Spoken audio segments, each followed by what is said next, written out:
note to self, make sure you have everything before you click the live button. Good evening, ladies and gentlemen. 38th favorite dad in the family community, Papa West, Jacob West, here for another exciting episode of TMG Takes the Field, our weekly show where we talk about sports. Mainly just football, but sports in general. I'm out of breath after that. I realized I forgot the trophy that I am to present the winner of the yearly competition Tato and I have partook in. And I forgot to do that, so I had to rush during that little countdown timer.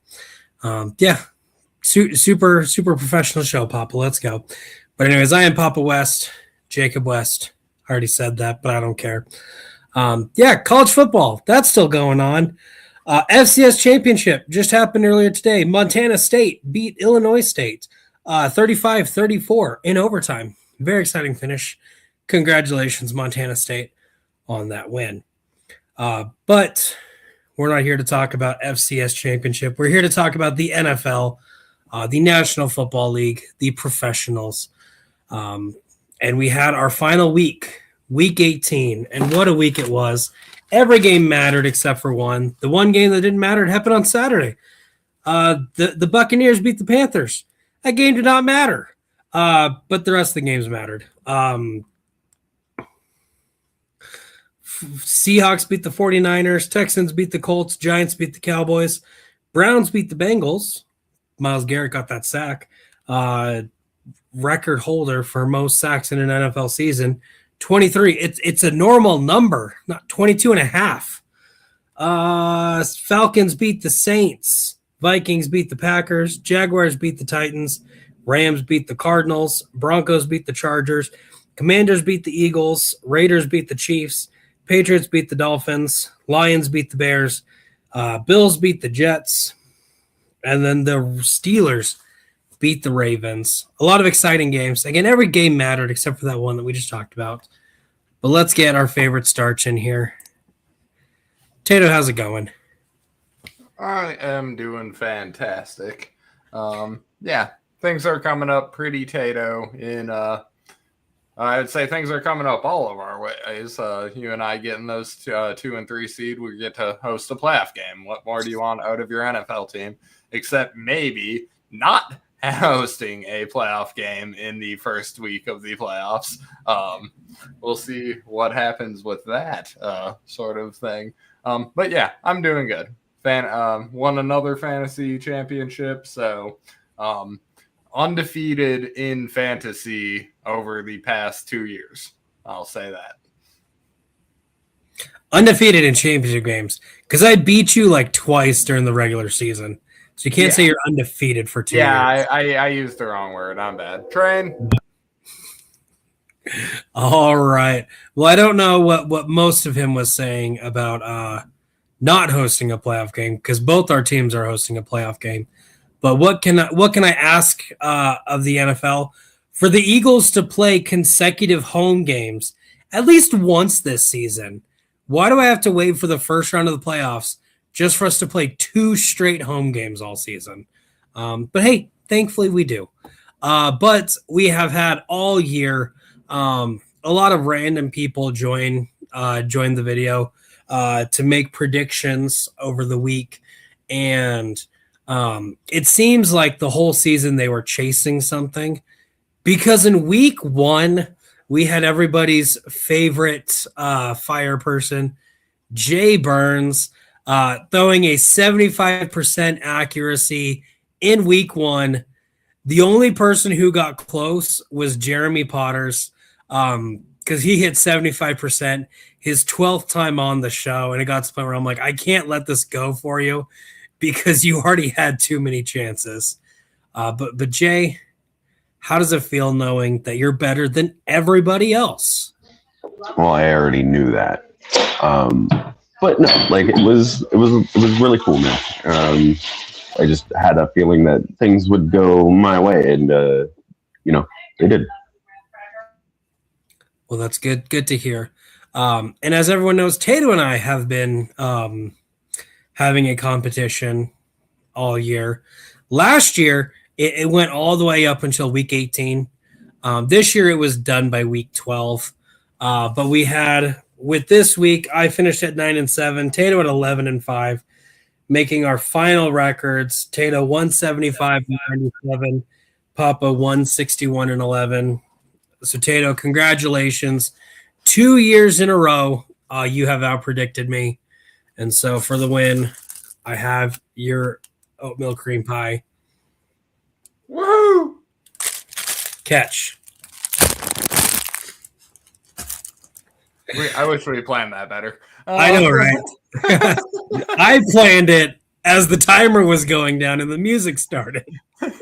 But no, Jay, any thoughts on this previous week of NFL football? I know what I'm adding to my Walmart order right now. Yeah, so I saw a lot of Niners fans bitching about, oh, we didn't have this player, we didn't have this player. Remember how we whooped your ass in the very beginning of the season? It's going to happen again, and now they're crying. Now they're just all over the place crying. And I'm like, oh, don't suck, bro. Come on, my naysayer.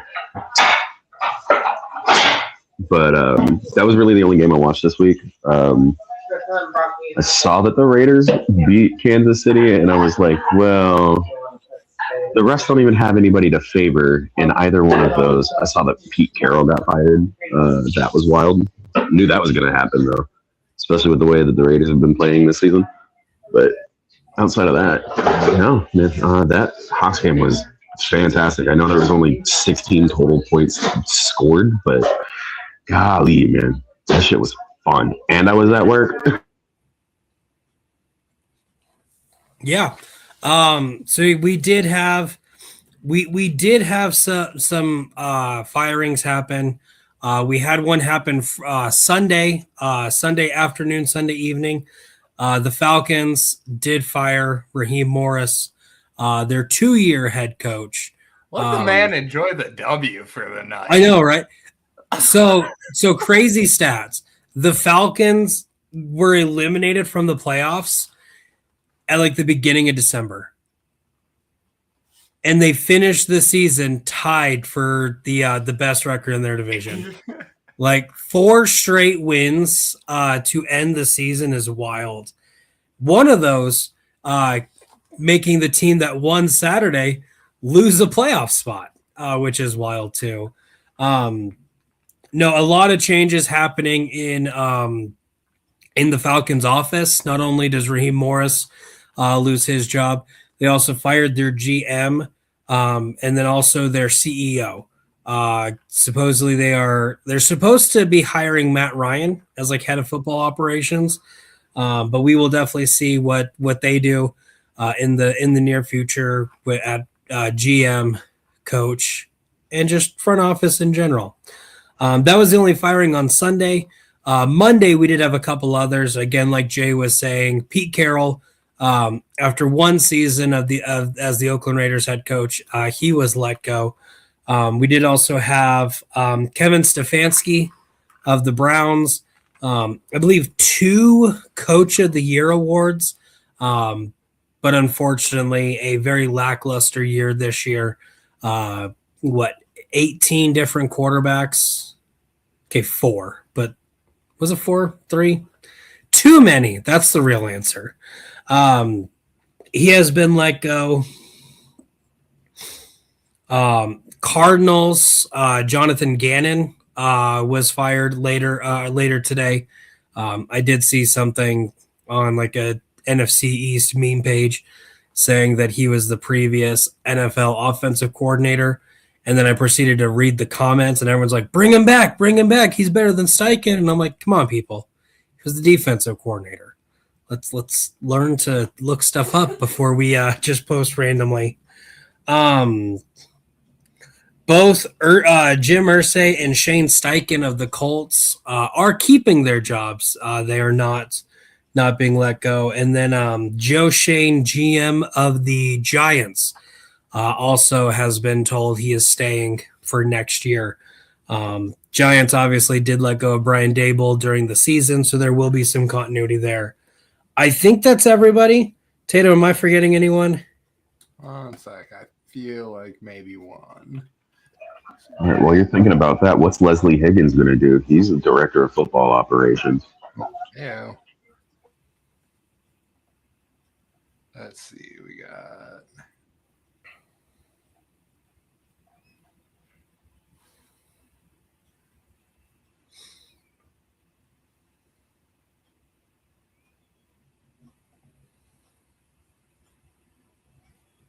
Gannon, Carroll, Stefanski, Brian Callahan, Titans.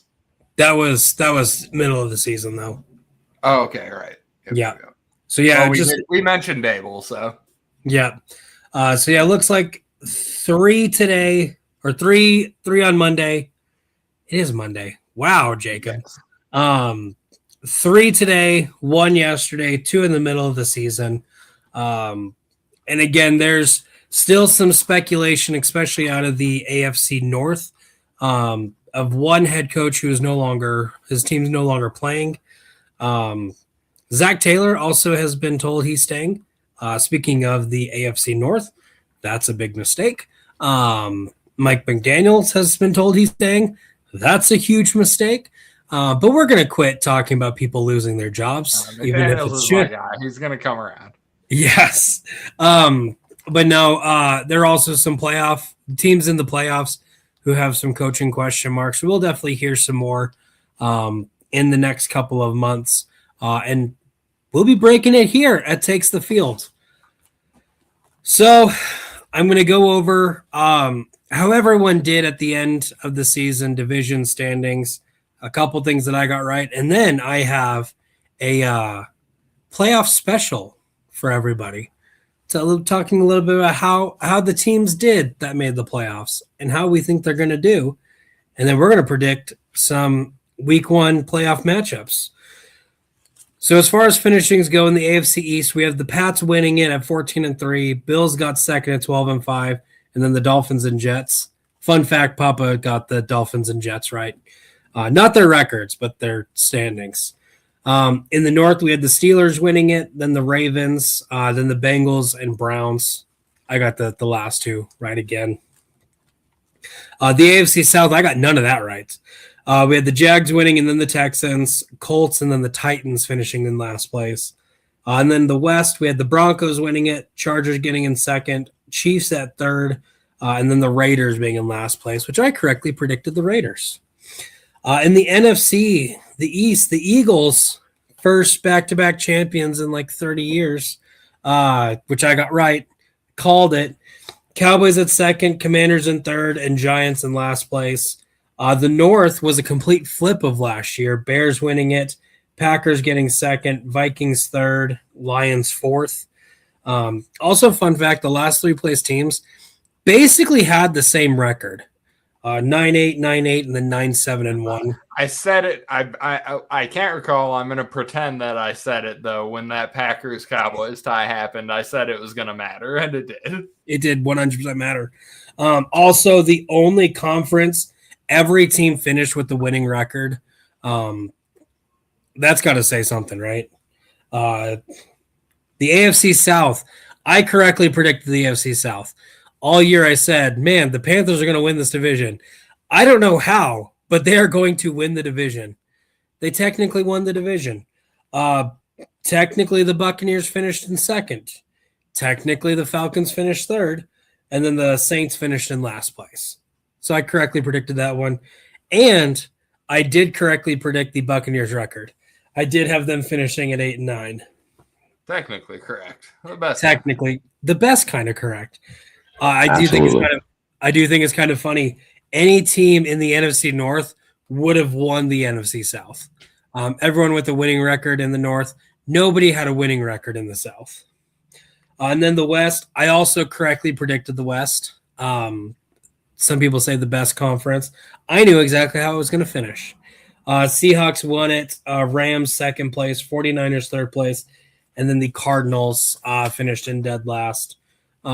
I don't have an exact order for the draft because a lot of that's still up in the air. But your Raiders, Las Vegas Raiders, will have the number 1 overall pick. A lot of speculation out that is going to be Fernando Mendoza. So they need to get a coach who can build a quarterback into a winner. I have an idea. What I'm about about to say- Fernando Mendoza's coach? I heard today that some people are wanting to get. I'm just now blanking on his name, but head coach from Indiana. They want him to be the head coach. Chino or something. Tato Lore. No, Chino, perhaps. No. Or am I totally off? I think you're completely off. I'm gonna look it up real quick. But yeah, it'd just be wild if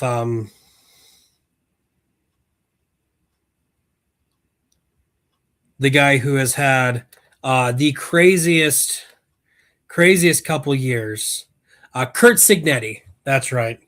It'd be wild. Kurt Signetti having a crazy 2 years, taking Indiana from last place in the Big Ten to the number 1 overall seed, essentially 2 years in a row, because they were up there last year too, to going to the Raiders to still play with Fernando Mendoza. That would be wild. I don't think any college coaches are coming to the NFL, at least to be a head coach, but we'll see. And then I will say, too, as far as playoff predictions went for me, I was right on 2. I correctly predicted that the Panthers would be the number 4 seed and the Rams would be the number 5 seed. So not only did I correctly predict 2 seedings, I correctly predicted a matchup. Little fun pat on the back there. But in our playoffs, we do have your number 1 seed for the AFC is the Broncos. Your number 1 seed for the NFC is the Seahawks. Bitch pigeon. Both teams did earn that first round bye. In the AFC, we have your 2, the New England Patriots. 3 is the Jags. 4 is the Pittsburgh Steelers. 5 is the Houston Texans. 6 is the Buffalo Bills. 7 is the LA Chargers. So we have Patriots versus Chargers, Jags versus Bills, and then Steelers versus Texans. In the NFC, the Bears finished as the 2 seed, Eagles finished at the 3 seed, Panthers finished at the 4 seed, Rams at 5, 49ers at 6, Packers at 7. So it'll be Bears, Packers, Eagles, 49ers, and Panthers, Rams. Fun fact, of those 3 games, 2 of those have happened. 1 twice. And so then I just want to kind of give a little breakdown of our playoff teams. So for the AFC, again, Denver did finish as your number 1 overall seed with a 14-3 record. They did finish off the season with a 2-game win streak. They went 5-1 in the division, 8-1 at home, 6-2 on the road. Losses to the Colts, the Chargers, and the Jaguars. So all 3 decent losses. And then they did beat 4 teams this year that are currently in the playoffs. Eagles, Texans, Packers, and Chargers. So they did finish with a 4-2 record against current playoff teams. That's nothing to shake a stick at. The New England Patriots, again, your number 2 seed. Ending the season just as hot. They were finishing with a 3-game win streak. Again, 5-1 division at home, 6-3 home record, 8-0 on the road. So they might hope for an away game that last week in the playoffs. Their losses was against the Raiders, Steelers, and Bills. And then 2 wins against playoff teams. They beat the Panthers and the Bills. So they finished at a 2-2 record against playoff teams. The Jacksonville Jaguars were 13-4. One of the hottest teams, especially to end the year. They finished with an 8-game win streak, 5-1 in the division, 7-2 at home, 6-2 away. They lost to the Bengals, Seahawks, Rams, and Texans. And then their playoff wins, or their wins against playoff teams, they beat the Panthers, Texans, Chargers, and Broncos, and 49ers. So they did finish with 5 wins. They had a 5-3 record against playoff teams. We did also have the Steelers at 4, finished at 10-7, only a 1-game win streak, but they finished 4-2 in the division, 6-3 at home, 4-4 on the road. They lost to the Seahawks, Bengals, Packers, Chargers, Bears, Bills, and Browns, and only 1 win against a playoff team. They did beat the Patriots in week 3, so they finished with a 1-5 record against playoff teams. The Houston Texans finished at 5 with a 12-5 record. They are the hottest team in the playoffs this year. The Jags with that 8-game win streak, they have them beat by 1. They have a 9-game win streak. They are 5-1 in the division, 7-2 at home, 5-3 on the road. Their losses were against the Rams, Buccaneers, Jaguars, Seahawks, and Broncos. And their wins against playoff teams, they beat the 49ers, Jaguars, Bills, and Chargers. So they did finish with a 4-4 record. But one thing is those 4 losses came at the beginning of the season because they have not lost since end of October. October 26th. The Bills at 12-5, they ended the season with a 1-game win streak, 4-2 in the division, 7-2 at home, 5-3 on the road. They lost to the Patriots, Falcons, Dolphins, Texans, and Eagles. On their playoff team wins, they beat the Panthers, Steelers, and Patriots, finishing with a 3-3 record against playoff teams. And then rounding us out in the AFC, we have the Chargers, finishing with a 2-game losing streak. However, that second loss, they did rest all their starters, so there's something to say there. But they finished at 5-1 in the division, 6-3 at home, 5-3 on the road. Their losses were against the Giants, Commanders, Colts, Jaguars, Texans, and Broncos. And then their wins against playoff teams, they beat the Broncos, Steelers, and Eagles. So again, a 3-3 record. And then in the NFC, again, our Seahawks are the number 1 seed, 14-3 record. Also a very hot end. They finished with a 7-game win streak. No hand motions from Jay on that. Interesting. Let's go. They lost to the 49ers in week 1. The Buccaneers very early in the season, and the Rams. And then their playoff wins, they beat the Steelers, Jags, Texans, Rams, Panthers, and 49ers, finishing with a 6-2 record. I believe that is the best record of any team as far as playoff teams. The Chicago Bears at 11-6, they are ending on a 2-game losing streak. One of the only, just a handful of teams to have a losing streak to end the season. 2-4 in the division. Legitimately the only team on this list that I can think of with a losing record in their division. But they did go 6-2 at home, 5-4 on the road. Their losses were to the Vikings, Lions, Ravens, Packers, 49ers, and Lions. And then their playoff wins were against the Steelers, Eagles, and Packers, finishing with a 3-2 record against playoff teams. I'll also have to say it, Tato, I'm sorry. They lost to the Lions twice. One at the beginning of the year, one at the end of the year. Number 3, we have the Eagles finishing at 11-6. 1-game losing streak, very close to a 2-game win streak, but we'll talk about that later.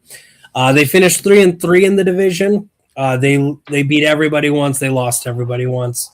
5-3 at home, 6-3 on the road. Their losses was to the Broncos, Giants, Cowboys, Bears, Chargers, and then the Commanders. And then their wins were against the Rams, Packers, and Bills, meaning they also had a 3-3 record against playoff teams. Panthers, last conference winner. Again, they were 8-9, are ending the season on a 2-game losing streak. They finished 3-3 in the division, 5-3 at home, 3-6 on the road. So definitely a much better team at home than away. Their losses were to the Jags, Cardinals, Patriots, Bills, Saints, 49ers, Saints again, Seahawks, and Buccaneers. And then only 2 wins against playoff teams. They beat the Packers and the Rams, finishing at 2-4 against playoff teams. Rams went 12-5, did end the season on a 1-game win streak. We're 4-2 in the division, 7-1 at home, 5-4 on the road. Their losses were to the Eagles, 49ers, Panthers, Seahawks, and Falcons. And then they did beat the Texans, Jags, 49ers, and Seahawks. So they did finish with a 4-4 record against playoff teams. Then we have the 49ers at 12-5, also ending with a 1-game losing streak. 4-2 in the division, 5-3 at home, 7-2 on the road. Their losses were to the Jaguars, Buccaneers, Texans, Rams, and Seahawks. And then 4 wins. 4 wins. Get ready for it, Jay. They beat the Seahawks. Also beat the Rams, Ooh. Panthers, and Bears, finishing with a 4-4 record. And then our final team in the playoffs is the Packers at 9-7-1. Did end on quite a bit of a losing streak. I believe it was like 3 or 4 games. For some reason, I didn't write that one down. Their losses are to the Eagles, Browns, Panthers, Broncos, Bears, Ravens, and Vikings. I want to say it was 4. And then they did have 2 wins against playoff teams. They beat the Bears and they beat the Steelers, meaning they are 2-4 against playoff teams.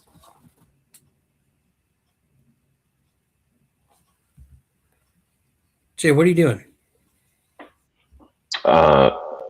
So I'm on my phone, but I'm actually here, so I'm swapping out. Okay. Well, you swap out. I just saw Jay pop up twice in there.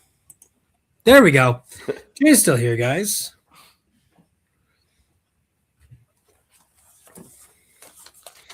But yeah, that was just a little fun little insight into the regular season. And then with the playoffs, who made it and how they made it. But with that, gentlemen, it is time to predict the round 1 for your 2026 NFL playoffs. Starting off with game number 1 on Saturday, we have the Rams traveling to Carolina to take on the Panthers. I do not have spreads on these games because they have not come out with full spreads on these games yet. So we're just gonna fly by the seat of our pants. According to ESPN, the Rams have a 74% chance of winning. That's how we're going to do this. Again, this is a rematch. Last time these two teams played each other, the Panthers won. So I'm going to go ahead and start us off. I think there's not going to be a lot of anarchy in this playoff year. There's going to be some anarchy. And the anarchy I'm predicting, I think the Panthers get the win here. And I think that's going to be kind of the only anarchy. So Papa's going with the Panthers. Tato, who are you going with? I am going to have to disagree with the anarchy in this situation. I may have a little anarchy myself. It may tie to this division. We'll see what happens. Or one of these divisions at any rate. Well, I guess there's really only one of these divisions that's going to come up down the line now that I think about it. I did not bury the lead well.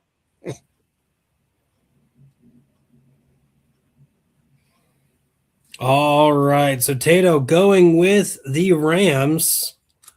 And then Jay, finish us off. Who gets the win here? Oh, here's my thing. As much as I want the Panthers to win and I want the Panthers to win, I don't know if it's gonna happen. Because I would honestly, if that happened, they would take a lot of pressure off of Seattle.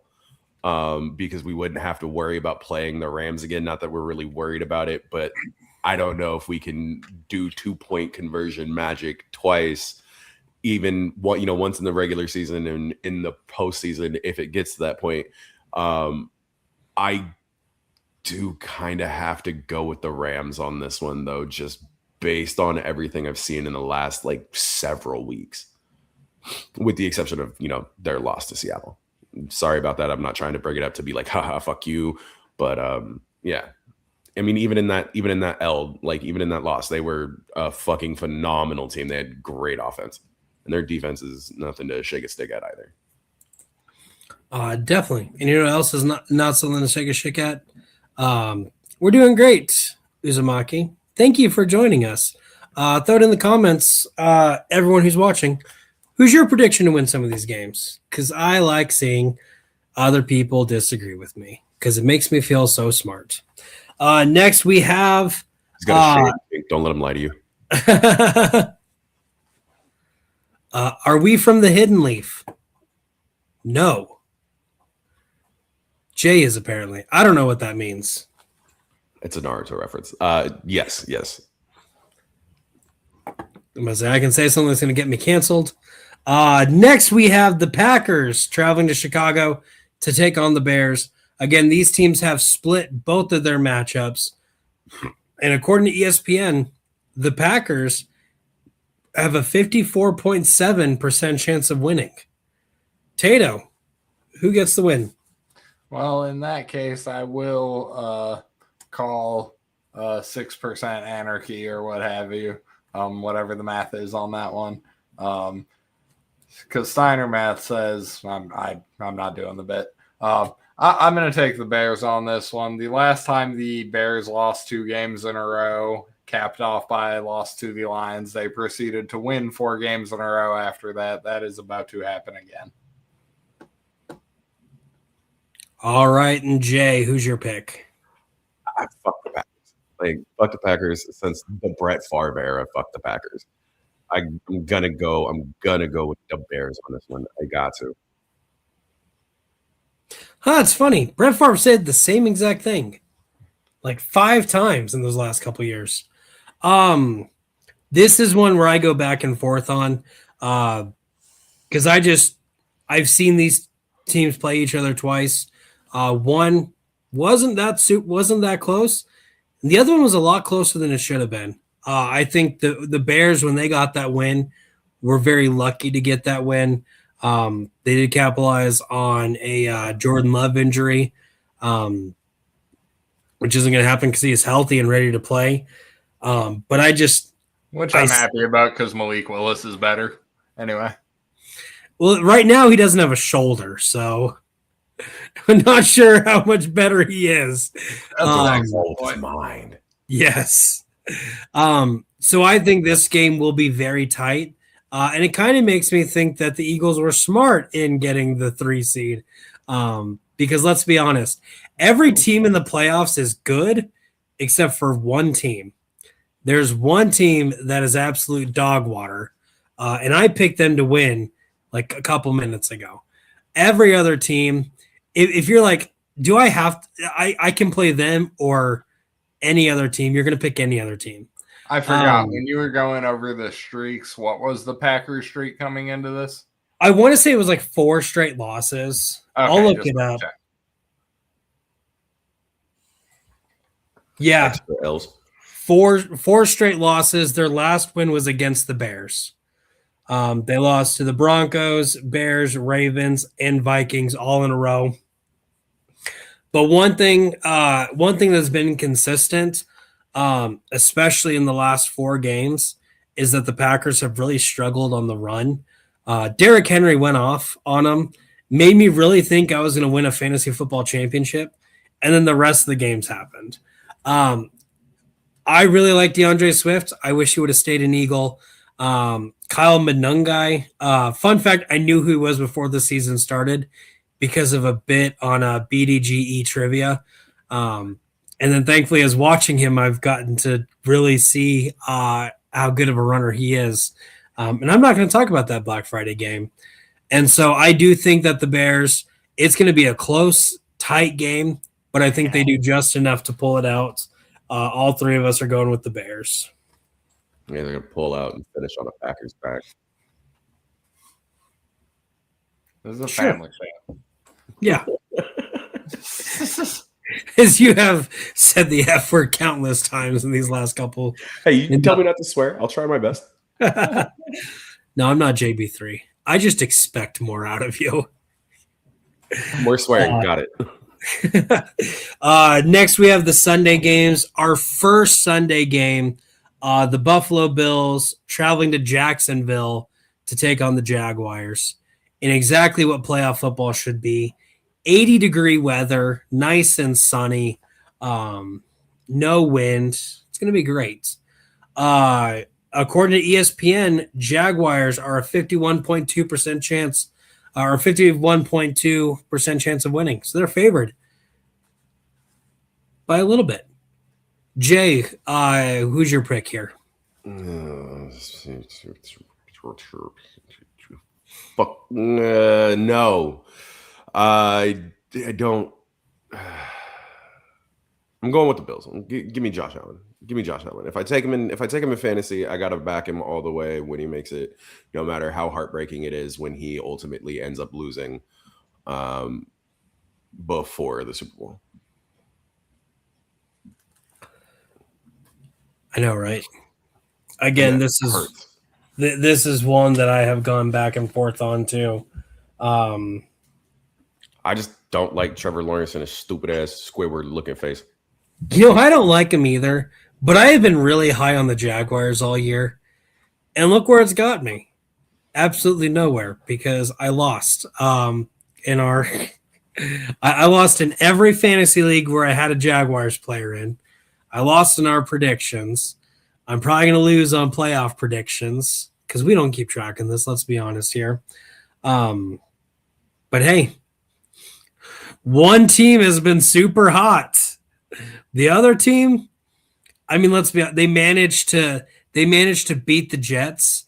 Didn't throw a single interception. You know who else did that? Every other team to play the Jets. I think the Jaguars get the win. Tato. I do think the narrative of this is Josh Allen's season with no Burrow, Mahomes, or Lamar to stop him continues for at least the next week. I will take Buffalo. But wouldn't it be crazy? We go into the divisional round. There's no Patrick Mahomes. There's no Lamar Jackson, no Joe Burrow, and no Josh Allen. Complete and total anarchy. I remember a championship weekend with Blake Bortles and Case Keenum in it. Those are names right there, bro. And Nick Foles. You got to add Nick Foles on there. Yep. That was the year. Yes. That was a great year. Especially because that's the year the Eagles won the whole thing. I was going to say dilly. Yep. All right. Speaking of Big Dick Nick Foles, we have the Eagles. 49ers traveling to Philadelphia to take on the Eagles. Eagles are a 56.3% favorite. I don't know how to actually say this. Words are hard today, guys. So I'll go first on this one, unfortunately. The 49ers have been a surprise pick all year. I definitely did not see them doing this well, making the playoffs, especially when it was like every single week. This starting player on their defense went out. This starting player on their defense went out. They were on their third or fourth string defensive players at one point. And while I would love to say Eagles in a blowout, screw it. That 1 week of rust was worth it. Eagles in a blowout. Tato. Yeah, when you said you were kind of happy about the 3 seed, I will say I am very happy about the 2 seed. I do not want, obviously it's the NFL playoffs. You're playing good teams fundamentally, especially in the back half when the divisional winners, who are kind of the schlock kings, are out of there, hypothetically. I really don't want any part of the NFC West right this second, so I'm glad to be playing the Packers. I will take the 49ers. And Jay. Just to drink 49er tears, I really, really want the Eagles to win. Also, that, and we'll end up having to play them, and the Eagles haven't fucking done a goddamn thing in Seattle since 2008, so I'm very comfortable with that. It's always a toss-up when it's the Niners, but having more punts than points in a game really does not give me it doesn't give me a lot of confidence in picking you as the team. Could you say it's a fluke? Could you say it's because of the opposing team's incredible dark side defense? Maybe, but you put 3 points on the board against arguably one of the best offenses in the league, and the Eagles are up there too. Again, they are in the playoffs, but still, I just don't like 49ers fans. I like the 49ers. The team is not bad, except for Dimmador Lenore, Doug Dimmadome, owner, the Dinsdale Dimmadome. Yeah, I'm taking the Eagles on this one, and that fucking puts a dirty taste in the mouth. But both of these teams are fucking. Yeah, I know one's your team, but still. I wear that with a badge of honor. And then our Sunday night football game, because yes, Sunday night football is still a thing in the playoffs. We have the Chargers traveling to New England to take on the Patriots.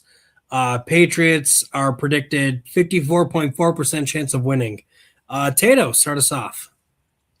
Yep, gotta go with my boy Drake May. All-time nickname team, I will say. Look for that question as Lights Out returns this season. What player is nicknamed Drake May?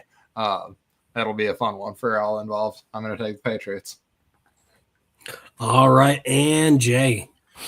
Here's my thing. I've been talking a lot about this in my Pokemon streams at work. Because I do have a fan who comes in. I do have a guy who comes in whose name is Drake May Lover.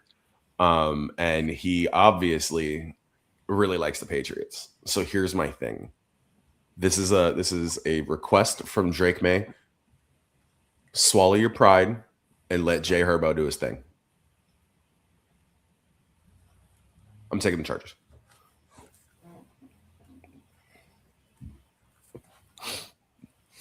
All right. Well, the Chargers have also been a surprise team for me.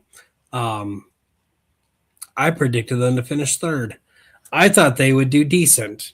And after hearing not one, but two of their starting tackles being gone for the season, I definitely did not think that they would finish as well as they did. But one thing still holds true, and that's when Justin Herbert's in the playoffs, he throws 6 interceptions, blows giant leads. You know who doesn't blow leads? You know who is the blower of leads? That's the Patriots.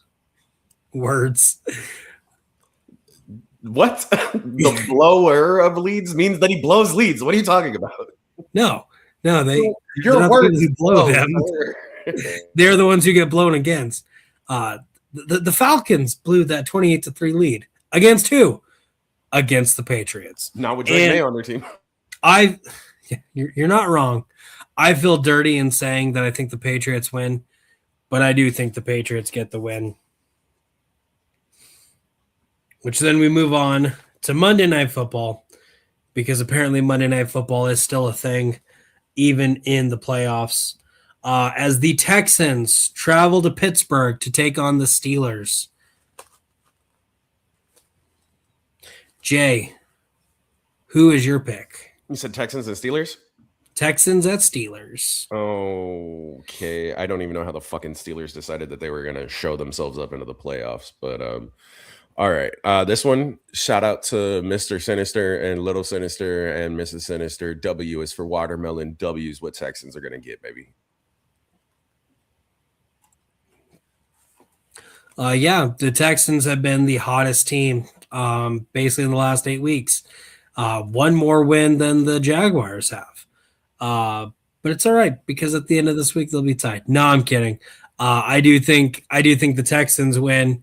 They're going to knock Aaron Rodgers into his darkness retreat in the middle of the game. He's going to be like, I got to go to a cave. I'll be back later. I need some ayahuasca and some Percocet. Yeah. He doesn't have smelling salts on him. He just straight up has ayahuasca in those. But no, I will say, Jay says that the Seahawks have the best defense and the Eagles are right up there. I think the Texans have the best defense, especially you tilt your head, you little owl, especially in the last 4 or 5 weeks. They have been scary. And I think, they're going to pick apart the Steelers offensive line and pick apart Aaron Rodgers. So I have the Texans, and Tato finish us off. Yeah, I'll agree with your consensus on that one. I do think the Texans defense is just absolutely terrifying right now. CJ is playing solid. The old generic field general football, game manager, as it were. Houston Texans get this W. Yeah, I must say, I think the craziest thing about the Texans run is that it started with 4 games from Davis Mills and then ended with 4 games from CJ Stroud. So just it shows you. Yeah, It's crazy. backup quarterback matters. Yeah, you're not wrong. But Tato, thank you so much for joining me in this journey of the regular season as we continue in the next couple of weeks up until the Super Bowl. Jay, thank you so much for being the first celebrity guest picker of TMG Takes the Field. Ended up being a great showing because nobody could do better than you. It's definitely something we'll have to do later. For everybody in the chat, thank you so much. Everybody watching, thank you so much. Be sure to throw down your survivor pick who's guaranteed to get a win this week. And give me your Super Bowl favorite. Who you think is going to win it all? And if you like really cool energy, scan that QR code. Takes you to w.gg. Get 10% off your order by scanning that QR code. You don't have to remember a coupon code anymore because just by scanning that right there automatically gives you that 10% off. And if you like live streams, there's a link down below in the description to try StreamYard. Gets you like $25 off, I think. Not sure exactly what it is. You got to read those terms and conditions. But for everybody from TMG Entertainment, thank you so much for watching. Like, subscribe, make smart choices. Or don't, because I really don't care. Not your dad. Not your dad. But I could be your papa.